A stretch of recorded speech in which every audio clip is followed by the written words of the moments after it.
Bonjour mes chers amis. Aujourd'hui, mardi 31 octobre 2011, on va débattre un petit peu de l'origine de la révolution, puisque les séances télévisées se suivent et personne ne veut en parler de l'origine exacte de la révolution. Donc j'ai entrepris de faire une petite recherche dans mes documents et de sortir la première lettre qui pour moi est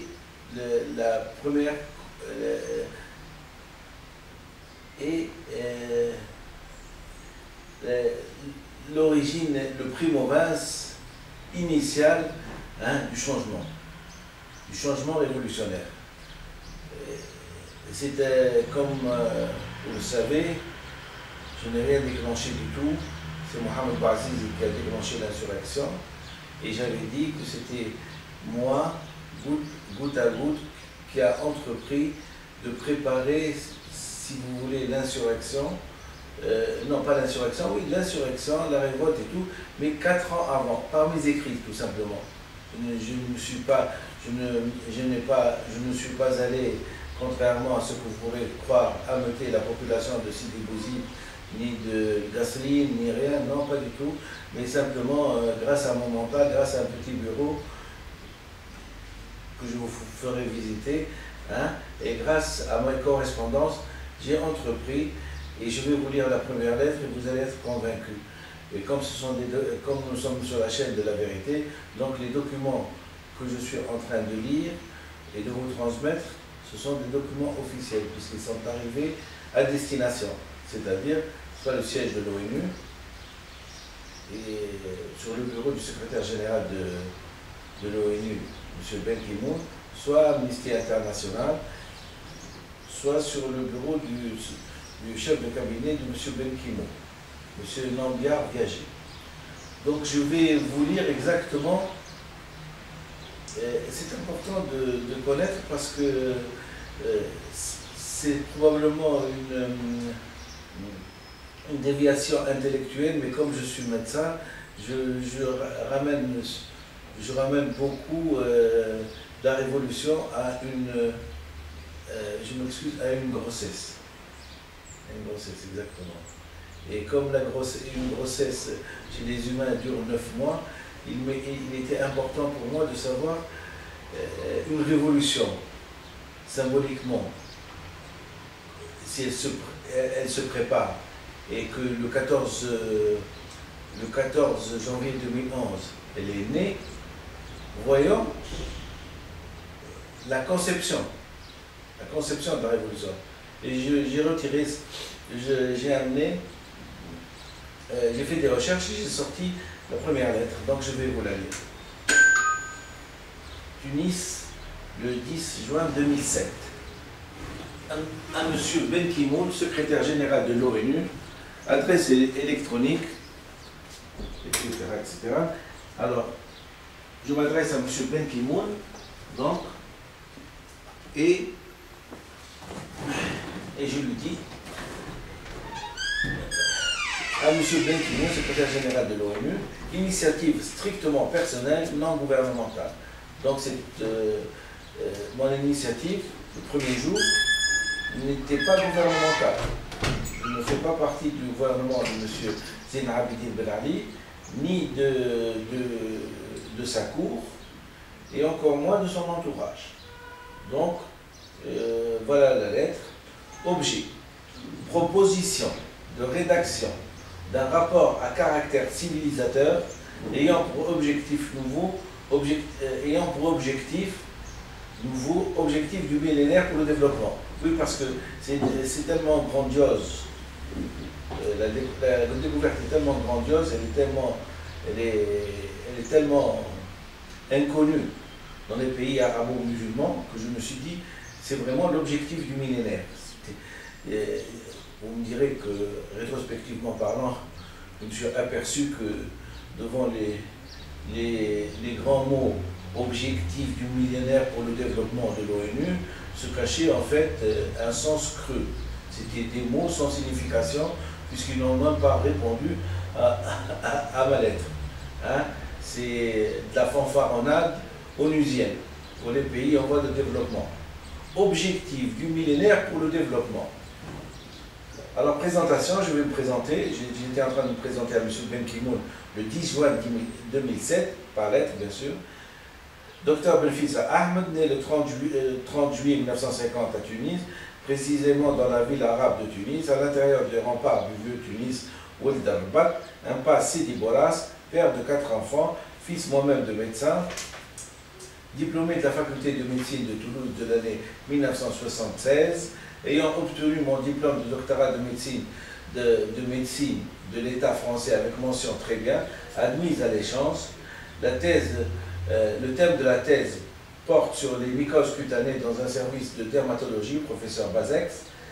J'ai fait mes études secondaires au lycée français de la Marsa, lycée ex-Caillou, devenu lycée Gustave Flaubert. J'ai un diplôme français du baccalauréat, section maths. J'ai exercé la médecine générale pendant 19 ans, etc. Pendant 19 ans, bon, on va continuer, à 30 km de Tunis.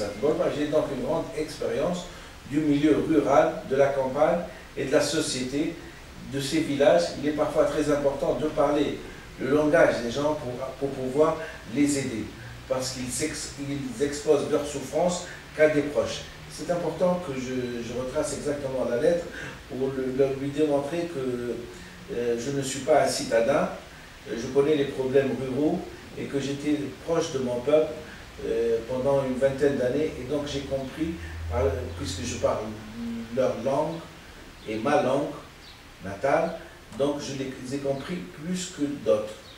À partir du moment où vous avez l'outil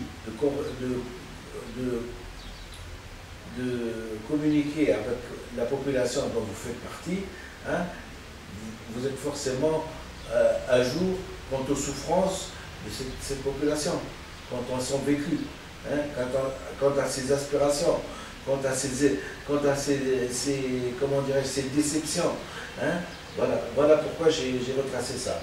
Donc, je suis le produit d'une société.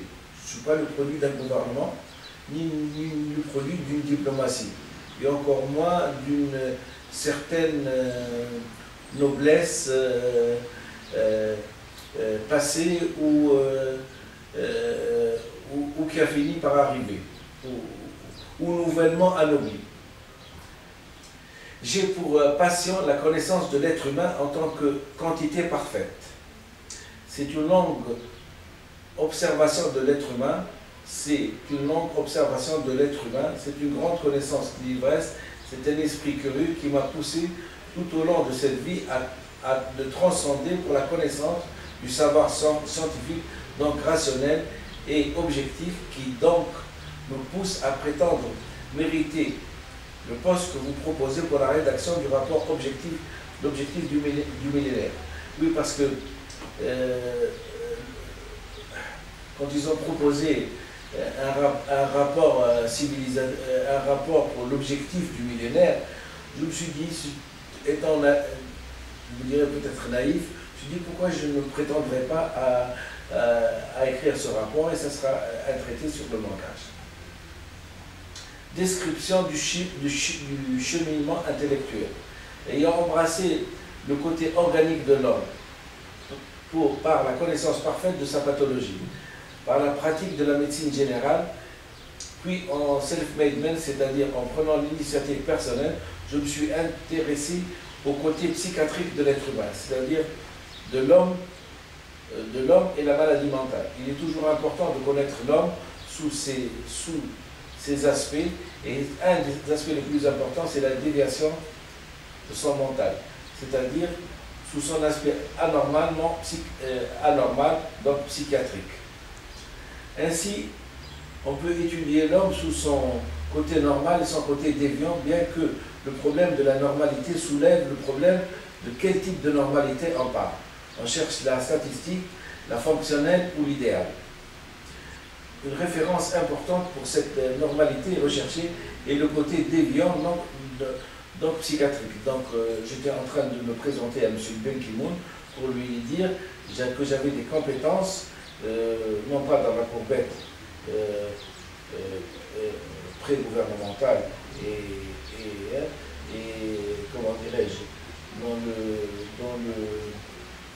la désymbolisation pré-gouvernementale des anciens représentants de notre pays, hein, à l'ONU, mais là, je l'invitais à étudier ma personne en tant qu'être scientifique qui voudrait rendre un service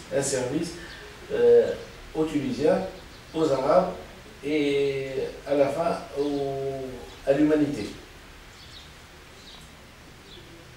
Bon. Je tiens donc à vous décrire de façon détaillée mon curriculum vitae comme une invitation à vous faire découvrir mon psychisme et en même temps vous faire apprécier mes capacités analytiques à cerner un problème concernant l'homme. Je ne me suis pas figé à une spécialité pour m'aligner dans celle-ci. J'ai essayé de respecter le côté harmonieux de l'homme en abordant son côté organique, puis son côté psychiatrique, puis au détour de ce que j'appellerais ce périple intellectuel en solitaire, et partant du principe que l'être humain, qui est un être de langage, de symboles et d'adoption, et en se référant à l'éminence psychanalystique Françoise Dolto, qui est une éminente psychanalyste française, qui a étudié plutôt la psychanalyse des enfants, des bébés et des adolescents, qui a écrit des livres et dont j'ai une certaine reconnaissance envers elle, parce qu'elle a pu aborder beaucoup de problèmes qui se sont posés à moi et à mon entourage, et que j'ai fini par comprendre comment fonctionnait le psychisme de Françoise Dolto. Je me suis dit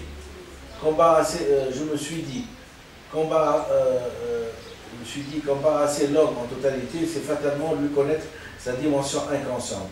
Et ainsi, sans toujours sortir de mon cabinet médical, sans assister à des conférences, sans voyager, ainsi une centaine de livres ont été appris au moindre détail.